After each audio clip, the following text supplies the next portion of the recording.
My mom begged me to come home for the holidays.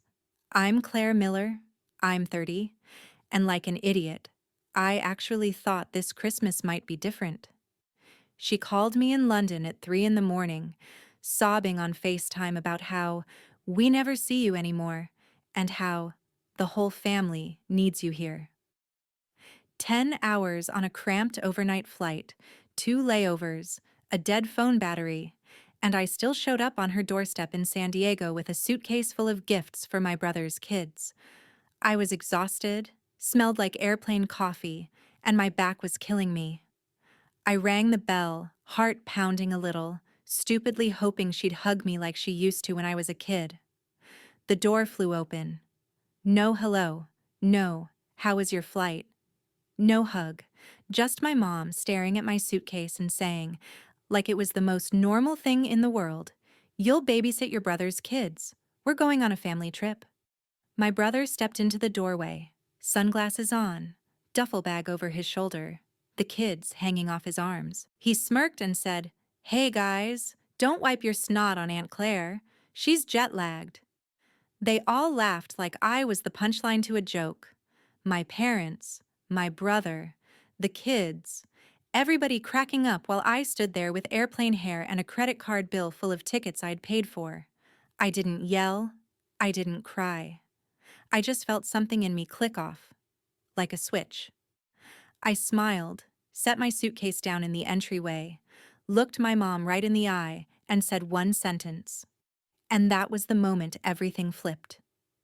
The laughing stopped, the color drained from their faces, and my mom kept whispering, "No, no, no way." By the time I was done, their dream vacation wasn't happening. Their house was on the line, and I was finally done being their free babysitter and personal bank.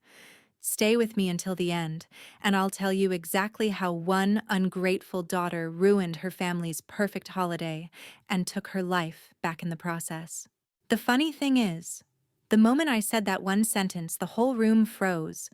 But to really understand why, you have to know what those people at the door had been doing to me for years. My mom didn't just miss me when she called me in London. 2 weeks before that 3 a.m. FaceTime, she had already texted me screenshots of crazy expensive holiday prices, hinting that she and my dad could never afford a trip like that unless I helped a little, just this once. Just this once was how every single favor started. When my dad needed knee surgery, I wired money. When my brother Jason maxed out his credit cards on his big e-commerce idea, I helped him consolidate his debt. When the water heater broke and the mortgage was overdue, I sent money, and my mom posted photos the next week from a new brunch place downtown. I live in a tiny flat in London. I cook most of my meals at home. I walk to work in the rain, and somehow I was still paying for Uber Eats and streaming services in a house I didn't live in on a continent I didn't even live on anymore. The thing is, this time, before I booked my own ticket home, I paid attention. I saved every Zelle transfer, every PayPal receipt, every "thank you, honey, we'll pay you back when things calm down." I also noticed something else. An email from the bank with my name on a mortgage I did not remember signing up for, because a few years ago they had put me down as a co-borrower just to get a better rate, and I had been covering the shortfalls ever since. So while my mom was crying on FaceTime about how the kids miss you so much, Mia keeps asking when Aunt Claire is coming, I was sitting on my bed in London, staring at my banking app, realizing that the only time my family treated me like part of the group was when a bill was due. I almost said no. I almost told her to figure it out herself. But then a different thought hit me.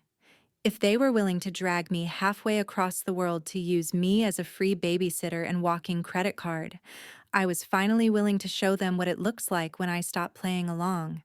I booked my flight, but I also booked a call with a financial advisor, downloaded 3 years of statements, and had a simple document drawn up on a legal template site. So standing in that doorway in San Diego, while Jason laughed and my mom announced my babysitting schedule like it was a done deal, I wasn't just the tired, jet-lagged daughter they were used to. I rolled my suitcase inside, let the kids jump around my legs, and followed them into the kitchen where their printed itinerary was laid out on the counter like a glossy promise. Resort photos, flight times, family package, in bold letters. My mom tapped the brochure and said, "See? This is why we needed you here, honey. The kids will stay with you. We'll finally have a real vacation. You always say we should take care of ourselves." I looked at the resort name, recognized the card number on the confirmation email open on her phone, and felt that same switch in my chest flip again. They thought I had come home to be their built-in nanny and bank. I had actually flown 10 hours to do something I should have done years ago.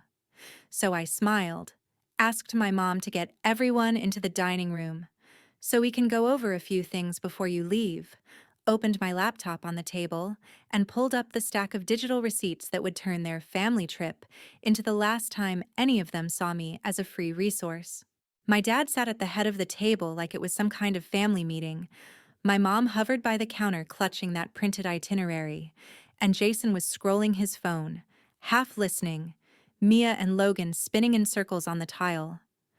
I slid my laptop closer, turned the screen so they could all see, and said as calmly as I could, "Before you go anywhere, we need to talk about money." Jason groaned. "Claire? Seriously? Right now?" My dad muttered something about timing under his breath. My mom gave me that wounded look and said, "Honey, we've been under so much stress. Can we please not start a fight before we even leave?" I didn't raise my voice. I just clicked to the first folder on my screen labeled Miller Household and opened a spreadsheet. Every line was dated, color-coded, and brutally clear. "Last March," I began, "you called me because the mortgage was 2 months behind. I wired $1,200. In June, Jason's business expenses maxed his card. I sent $2,500. When the water heater broke, $900. When Dad's truck needed new tires, $600. When the electric bill was past due, $300 here, $400 there. Every month for 3 years there's something." I scrolled slowly so they could see the amount stacking up, highlighting entries as I spoke. This is not counting the Disney Plus, Hulu, Netflix, Spotify Family Plan, your Walmart Plus, the cell phone plan, the random emergency Venmo requests that somehow always line up with Black Friday or Labor Day sales. Jason straightened in his chair, color draining from his face as he recognized his own "I swear I'll pay you back next month" memos in the notes column. My mom's hand flew to her mouth when she saw her texts screenshotted next to deposits for gas money to visit Grandma, followed by photos of her at a new nail salon. My dad's jaw tightened when he saw the PayPal transfer labeled knee surgery copay, and then the receipt for a brand new flat screen that showed up the same week. "This isn't fair," my mom whispered. "You're making us look like bad people." I shook my head. "I'm not making you look like anything. I'm just showing you what actually happened." Then I scrolled to the bottom, to the row in bold. The total number sat there, big and undeniable. "In the last 36 months, I said quietly, "I have sent this house just over $60,000. The room went dead silent. Jason blinked hard. My dad stared at the wall. My mom kept whispering, "No, that can't be right. That can't be right." Like if she said it enough, the math would change. I reached into my bag and pulled out a thin stack of printed pages, slid them onto the table next to the itinerary for their dream resort. "This," I said, "is a simple agreement. It's not a lawsuit. It's not me taking you to court. It's just a record that all of you acknowledge you owe me this money and will start paying it back. Even if it's slowly. $50 a month, 100, whatever." I had it drafted using a legal template. My advisor looked it over. "All it says is that this," I tapped the 60,000 on the screen, "was not a gift." My dad finally snapped out of his shock.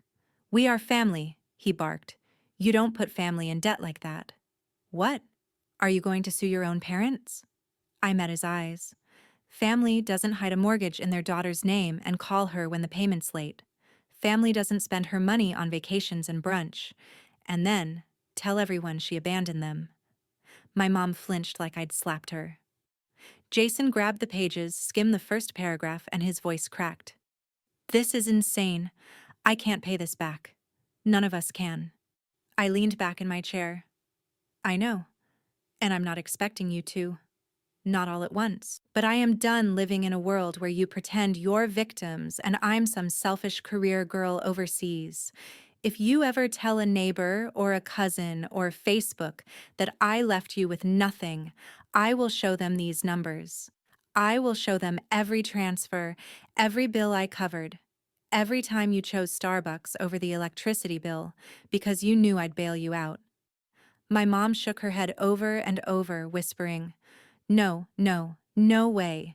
You wouldn't do that, Claire. You wouldn't humiliate your own family. I shrugged. I'm not planning to, as long as you stop lying. Then I clicked to another tab, the one with their resort reservation confirmation. The familiar logo filled the screen, along with their names, dates, and a little note at the bottom with the last 4 digits of the card on file. My card. And about that family trip you're so excited about, I added, my voice still calm. You might want to sit down for this part. My dad frowned. What are you talking about? I pointed to the status line under the reservation number. Cancelled.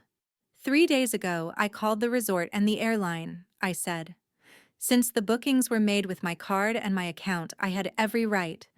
The package has been refunded. The flight credits have been moved. So when I told you at the door that I wasn't babysitting while you went on vacation, I closed the laptop halfway, just enough to see all their faces at once. What I meant was, there is no vacation anymore. Not without me. Not without my money. Not ever again on my dime. My dad lurched up from his chair when he saw the word canceled, like he could intimidate the screen into changing. You had no right, he snapped. Those are our tickets. I didn't even flinch. They were bought with my card, from my account, with my money, I said. The right was all mine. He opened his mouth to argue, but I was already clicking to the next window. And that brings me to the house we're sitting in right now. On the screen was an email from the bank with both our names on it. Gary Miller and Claire Miller, co-borrowers. My dad stared at it, his face draining of color. My mom whispered, Claire, please, not this. We told you it was just paperwork. I swallowed the familiar ache in my throat. You told me it was a formality, I said. You told me it wouldn't affect me, but I've been the one covering short payments on this mortgage for years. Every time you forgot a bill, it hit my credit too. I clicked a button and a small video window popped up in the corner of the screen. My financial advisor's face appeared, framed by a home office in London. We had spoken before I ever got on the plane. Hi, Claire, she said. Is now still a good time? I turned the laptop slightly so my parents could see. Perfect, I said. You remember my family situation. My dad hissed. Who is this? I answered without looking at him. This is the person who helped me understand exactly what being a co-borrower on your mortgage means, and what my options are now that I'm done bailing you out. The advisor introduced herself politely, then got straight to the point. In calm, measured language, she explained that as a co-borrower, my credit was tied to this house, that missed payments and constant shortfalls were hurting me, and that I had the right to go to the bank and request to be removed from the loan. In practice, she continued, that means the lender would require the remaining borrower or borrowers to qualify on their own. They might have to refinance, or in some cases, if they cannot meet the requirements, the property may need to be sold to satisfy the debt. My mom shook her head. You can't do that, she said, her voice trembling. We can't afford to move. We can't afford a higher payment. The advisor's voice stayed gentle. That is between you and the lender, ma'am. What I can say is Claire is not obligated to keep her name on a loan that she is not truly benefiting from, especially when she is the one making up the difference. I thanked her and ended the call, my heart pounding so hard I could feel it in my teeth. The room felt smaller, like the walls were inching inward. My dad rounded on me. You're going to make your own parents homeless over some numbers on a screen? I looked him straight in the eye. No, I am going to stop letting you gamble with my future while you act like I owe you my entire life. If you can afford resorts and plane tickets when you think I'll be here to babysit, you can afford to sit down with a bank and figure out how to pay for your own house. I reached into my bag again and pulled out a folded letter. This is my formal notice that I'll be stopping all automatic payments related to this property, I said. The bank will contact you directly from now on. I'm also closing the joint checking account Mom convinced me to open, just in case there's an emergency. I air quoted the words without meaning to. My mom made a choked sound. But that's where the grocery money comes from, she said. That's where we pay utilities. How are we supposed to manage all this? I took a breath, steady and slow. The same way every other adult in this country does, I replied. With your own income, with your own budgeting, with your own consequences when you overspend. I opened another tab showing the monthly auto drafts I had set up over the years. Mortgage supplement, power, internet, streaming bundles, grocery deliveries, car payment top-ups.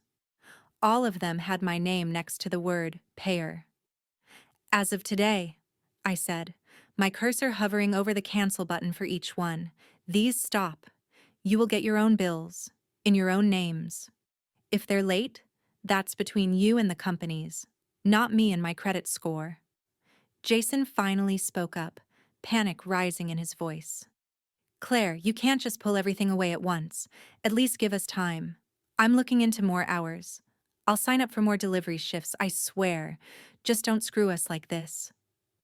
I turned to him. You're 34 years old, I said. You have 2 kids. You should have been doing that years ago without me dangling in the background as a safety net. He stared at the table, jaw clenched. For a second I almost softened. Almost slipped back into the role they had written for me. The fixer. The quiet helper. The girl who would cry in the shower and then open her banking app and make it all go away. But then I remembered the way they had laughed at the door, the way my mom had said, "You'll babysit," like it was a line item on their to-do list, and that softer part of me shut right back down.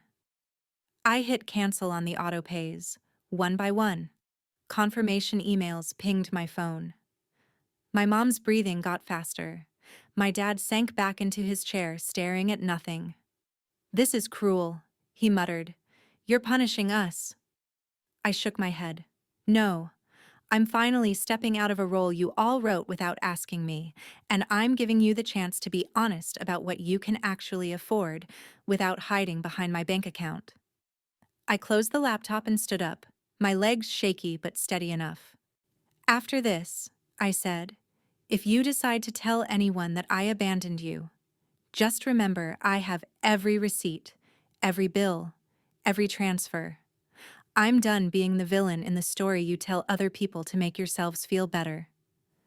I picked up my suitcase and added quietly, "You wanted a real vacation. Maybe this is it. A vacation from pretending I'm your built-in solution to every bad decision. Let's see how you handle life without that." My dad finally snapped when he saw me rolling my suitcase toward the hallway. He jumped up so fast his chair scraped the tile. "If you're walking out after this little show, don't bother coming back," he barked. "You're not welcome in this house if you're going to hold money over our heads." My mom reached for my arm. "Gary, stop. She just needs to calm down. We can talk about this," she said, but she didn't actually move to stand between us. Jason stared at the floor, silent. I paused in the doorway, hand on the handle, every muscle in my body shaking. A part of me wanted to drop everything, apologize, say I'd figure something out like I always did. Instead, I straightened up and said, "You're the one who decided my value here was measured in what I pay for. If I'm not welcome without my credit card, then I was never really welcome at all." My dad jabbed a finger toward the door. "Get out," he said, "and don't come crying to us when London chews you up and spits you out." I almost laughed at that. London wasn't the city that had been eating me alive. This kitchen was. I stepped outside, the California sun hitting my face, and pulled the door shut behind me. No one followed. No one called my name. The only sound was Mia and Logan arguing about a cartoon from the living room, blissfully unaware that their vacation had just evaporated. I ordered an Uber and dragged my suitcase to the curb, feeling more homeless than I actually was. The driver loaded my bag into the trunk and asked, "Where to?" I took a breath and gave him the address I had never given my parents. A high-rise in downtown San Diego, 15 minutes from their quiet little street, but a completely different world. 6 months before, after one too many midnight money transfers and guilt trips, I had used my savings and my steady UX salary to put a down payment on a tiny one-bedroom condo. I told my family I was just thinking about coming back to the States someday, but I had already signed the papers. The plan was to move in slowly, quietly, once I figured out how to disentangle myself from their finances without blowing everything up. Tonight proved there was no gentle way to do it. When the Uber pulled up in front of the glass building, it felt surreal. I swiped my key fob, wheeled my suitcase through the lobby I'd only seen twice, and rode the elevator up to the 8th floor. The condo smelled like fresh paint and new carpet, not like anyone's cooking or stress or desperation. Just empty. Mine.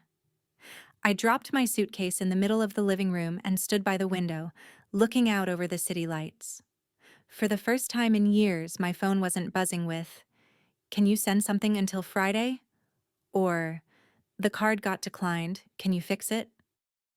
I opened my banking app and went through the last few things I still paid for that weren't in my name. The family Disney Plus? Canceled. The Hulu bundle? Canceled. The Spotify family account? The shared cloud storage? The random Apple charges for games the kids downloaded? Canceled, canceled, canceled. Each confirmation email felt like cutting a string that had been wrapped around my ribs for a decade. I brewed myself a cup of cheap grocery store coffee in my brand new, barely stocked kitchen and sat cross-legged on the floor because I didn't even have a couch yet. In the quiet, without my mom's constant sighing or my dad's TV blaring, the doubts rushed in. What if I'd gone too far? What if they really couldn't keep the lights on without me? What if I had just turned into the selfish, ungrateful daughter my dad always warned me not to be? Then I remembered how my mom had opened the door like I was a maid showing up for a shift. I remembered Jason joking about the kids wiping their snot on me while they all laughed, assuming I'd just slide into place and make their plans possible. And underneath the fear and the guilt, something else settled in my chest for the first time in years, a thin, quiet layer of peace. They were going to feel the impact of my absence, no doubt. The bills would come, the late fees would stack, and the life they'd built on top of my invisible paycheck would start to wobble. But tonight, in this tiny, echoing condo, there was no one to save but me. I took a sip of coffee, opened my laptop again, and watched as the new emails started to roll in from the bank, the utility companies, the streaming services, all of them confirming what I already knew. For the first time, my family was on their own. The first sign that my decisions were actually hitting them didn't come from a phone call or a text. It came from Facebook. About a week after I moved into the condo, my friend Emma sent me a screenshot with a simple message. Have you seen this?" It was my dad's profile, his name right there above a long, dramatic status about how some kids forget who raised them the second they get a fancy job overseas, and how he and my mom were left with nothing right before Christmas. He never used my name, but he did not have to. Our daughter flew in from London and decided money was more important than blood. He had written, "Pray for us."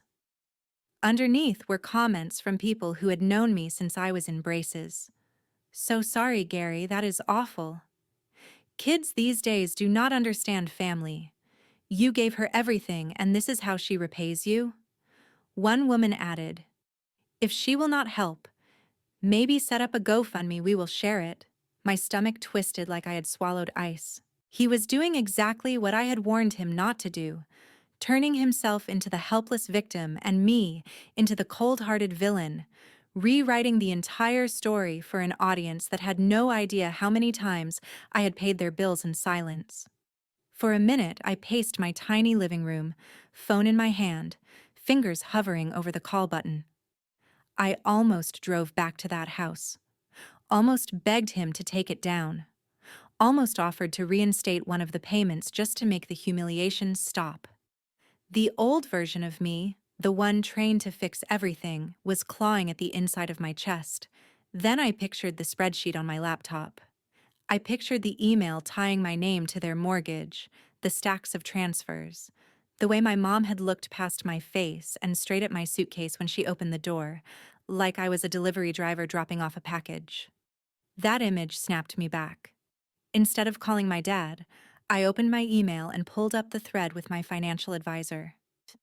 I told her about the post, about how my family had been using my money for years while claiming they were barely getting by, and I asked one simple question. Was there anything else I needed to do to protect myself now that I had cut them off?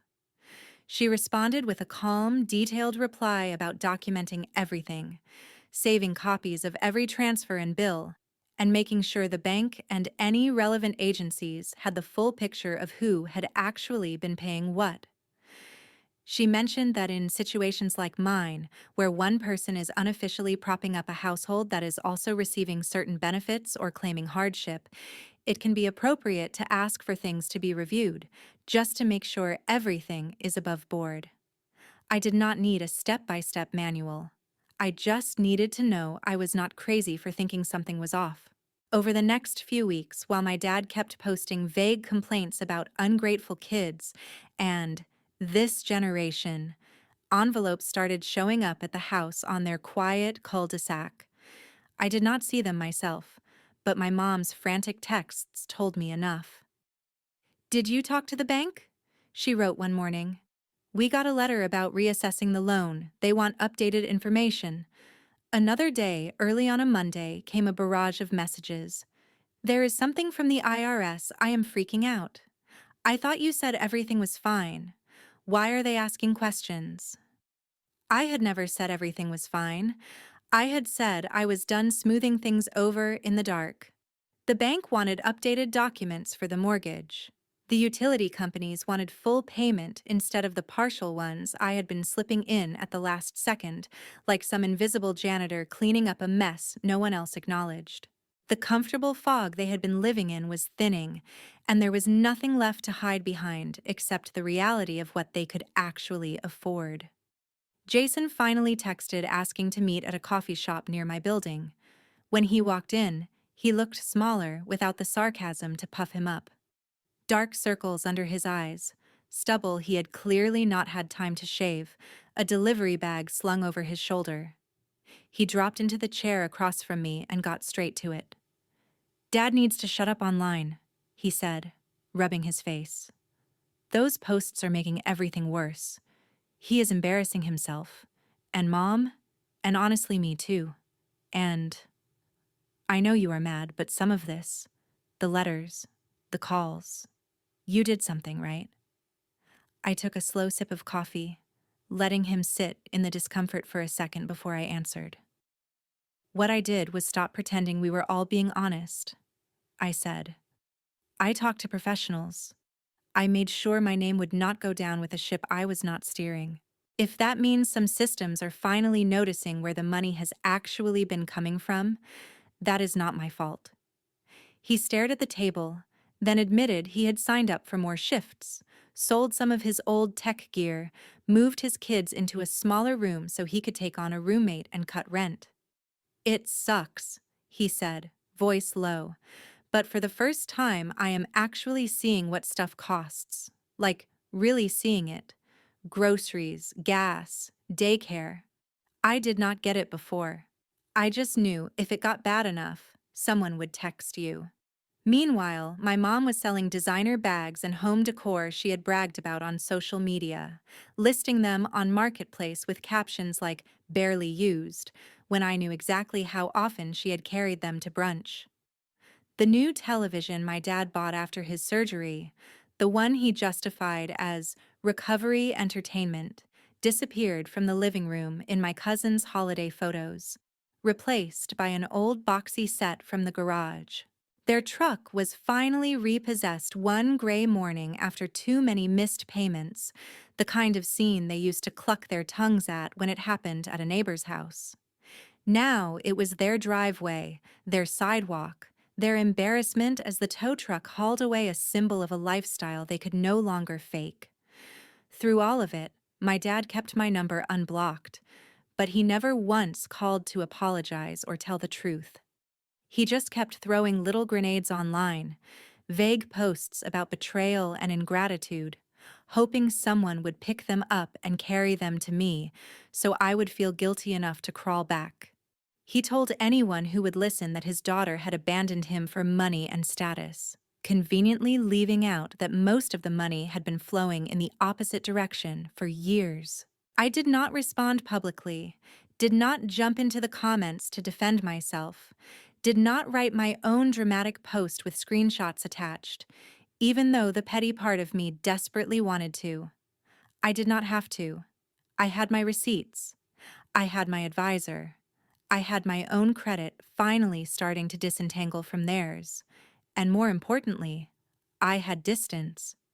Every time I saw someone share his story about the cold daughter in London, or heard through the grapevine that he was holding court at the bar about what a disappointment I was, all I could think was that if they knew the real math, if they saw even one page of that spreadsheet, they would not be asking why I walked away. They would be asking how I managed to stay as long as I did. By the time Christmas rolled around again, the Miller house had turned into a different universe, and so had mine. I found out the pieces in strange little ways. A tagged photo of my mom at a discount store instead of her usual boutique. A grainy picture of Jason's kids in a small apartment instead of my parents' backyard. Comments from mutual friends asking if everything was okay. I didn't reach out. I focused on my job in San Diego, on building my portfolio, on decorating my condo one paycheck at a time. I bought a secondhand couch, a fake tree for the corner, and strung up cheap fairy lights that made the place look warmer than it had any right to feel. Then, one rainy Tuesday in December, someone knocked on my door. When I checked the peephole, my stomach dropped. It was my mom. She looked smaller somehow. No full face of makeup, no carefully styled hair, just a tired woman clutching a reusable grocery bag to her chest like a shield. I let her in, heart pounding. She stood in the middle of my little living room and turned in a slow circle, taking in the couch, the view, the tiny Christmas tree with 3 mismatched ornaments. "I didn't know it looked like this," she said softly. "I always pictured you in something bigger, fancier." I shrugged. "This is what I can afford, without paying for 2 households." She winced like the words physically hurt. Then she opened the bag and pulled out an envelope. Inside was a check. Not for 60,000, not even close. But it was something. "It's from selling things," she said quickly, eyes shiny. "Bags, some jewelry, that coffee table you hated. And I've been picking up extra shifts at the office. It's not much, but it's a start." I told Jason we can't pretend it was all a misunderstanding anymore. For a second, I just stared at the check. It wasn't about the amount. It was about my mother, who had spent years acting like my money grew on trees, standing in my small, very human-sized living room and admitting, out loud, that she'd treated me like an ATM. She sat down on the edge of the couch and started crying. Not the manipulative, loud sobbing from the 3 a.m. FaceTime call. Quiet, broken little sounds. "Your father still says you betrayed us," she said. "He tells everyone you turned on your family because you think you're better than us. But I can't keep saying it. Not after seeing those papers. Not after the bank letters. We did use you. I did." I sat next to her, leaving space between us. "I'm not asking you to hate him," I said. "I'm asking you to stop letting him rewrite what happened just so he doesn't have to feel guilty." She nodded, wiping her face. "Jason's working," she added. "Like, really working. Driving late nights, doing warehouse shifts. He moved into a smaller place. The kids share a room now, but at least it's a place he pays for himself. He wanted me to tell you thank you for the spreadsheet." I actually laughed at that, a short, surprised sound. "I didn't make that for him," I said. "I made it for me." She looked at me carefully. "Do you think someday we could have a Christmas where you come over and it's just dinner? No money talk, no hidden bills. Just us?" My throat tightened. "Maybe," I said, "but that only happens if everyone in that house understands I am not their safety net anymore. If I come, it's because I want to, not because there's a payment due." She nodded again, stood up, and hugged me, a real hug this time, the kind I'd been chasing for years. When she left, I slipped the check into a drawer. I didn't cash it right away. I just needed to know that, for once, the flow of money was pointed in the other direction. As for my dad, the last thing I saw from him was another vague post about family turning their backs. I muted him, then finally blocked his profile and his number. It felt less like slamming a door and more like closing a wound that refused to heal. That Christmas Eve, I sat alone on my couch, tree lights blinking, a cheap mug of hot chocolate in my hands, and for the first time in my life, I didn't feel obligated to be anywhere else. No flights, no babysitting schedule, no emergency transfers. Just quiet. Just mine. Here's what I learned. Family doesn't stop being family just because you say no. The people who truly love you will eventually adjust to your boundaries. The ones who were only there for what you could provide will call you selfish the moment you stop bleeding for them. It hurts. It's lonely. But sometimes distance is the only way to stop drowning in someone else's bad decisions. So let me ask you this. If the people draining your bank account and your sanity share your last name, would you keep paying the price just to be called loyal? Or would you walk away like I did and finally give yourself permission to be your own family first?